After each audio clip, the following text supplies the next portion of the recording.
implementation of the budget cycle, which has not been passed into law, and also recently the federal government, the federal minister of agriculture says that is waiting for the harvest season of rice around April. So nothing is going to happen at least in this first quarter. So what are your indices for this GDP projection of 0.6% economic growth? Yes, skepticism or cynicism on the part of the citizenry is something that the government needs to live with. The reason is that it's not just this government, by the way. We've heard similar pronouncements by other governments where the big item or the big issue is that things were said and they were never implemented. And I believe that here again, the implementation needs to take place, and it needs to be demonstrated to citizens that, you know, this government means business. I'm not speaking for the government. NESG is an organization that the organized private sector basically volunteered to position NESG as a think tank and a policy advocacy group within the country in espousing economic development matters.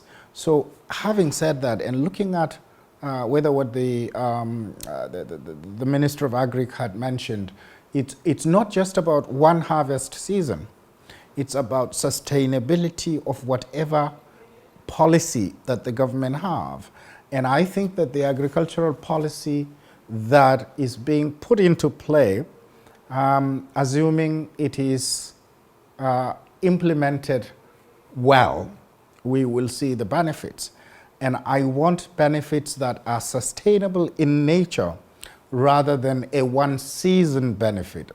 By that I mean it shouldn't and mustn't be a short-term or to a certain extent even a medium term, because what we need in agriculture is a complete mindset change, because we have not been looking at agri as a business. Even though we had about 3 summits ago, we had put agri as the theme and are trying to articulate that agriculture should be seen as a business.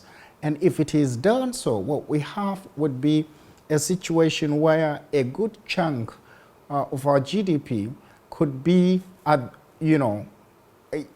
in nature, because agri is not just planting and harvesting. Agri is the entire value chain: processing, milling, assaying, storage, and the likes. And what you would then have is that at every intersection in that value chain, you would be creating millions and millions of jobs and opportunities for businesses to maximize. So I think that is the sort of thinking that we need to have at the policy making level. And by policy making, it's not just the presidency. We also need to embrace the National Assembly to promulgate, either amend, repeal, or enact laws that are pro-business in nature. And we have identified close to 60 such laws that, if they are tweaked with, the Nigerian business person or businesses would be better for them. From the benefit of hindsight, now permit me to take you back to the reason the federal government had used for the economic recession. That's crippling of oil production and the economic supply chain, and also the dwindling fortunes in the global oil price.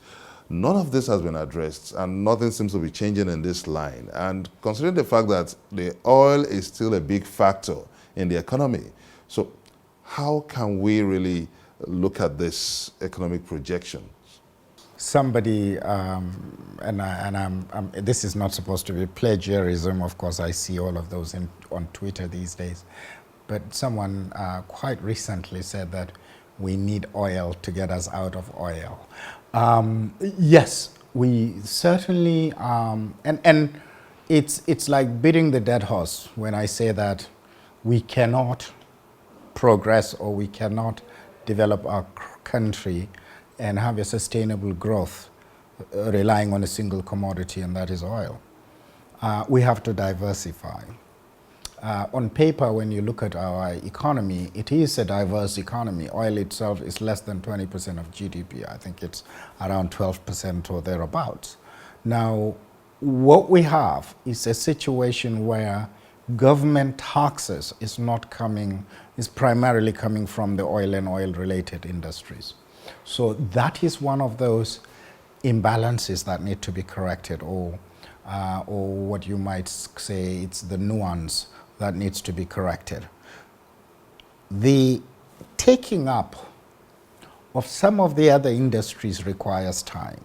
In Nigeria, we tend to go after quick wins or quick fixes. When you are fixing the economy for sustainability, it takes time. It takes a lot of energy and effort, and it also requires change in habits of the average citizen, habit in terms of productivity, habits in terms of our consumption pattern, and also requires at times, unfortunately, looking inwards, meaning that we may have to have laws or regulations that would favor internally produced goods and services rather than the imported commodities. So all of those have to be aligned, and we all as citizens must face the same direction to say that, yeah, there would be temporary pains for us to achieve that nirvana down the road. Unless we do so, unless we are deliberate and purposeful, we will not be able to achieve those objectives. You may also join in this conversation by sending us your comments on our various social media platforms showing on your screen. Coming up on Question Time, setting the record straight on the federal government's task force on food security. Find out from the chairman, National Economic Summit Group, Malam Buka Abakiari,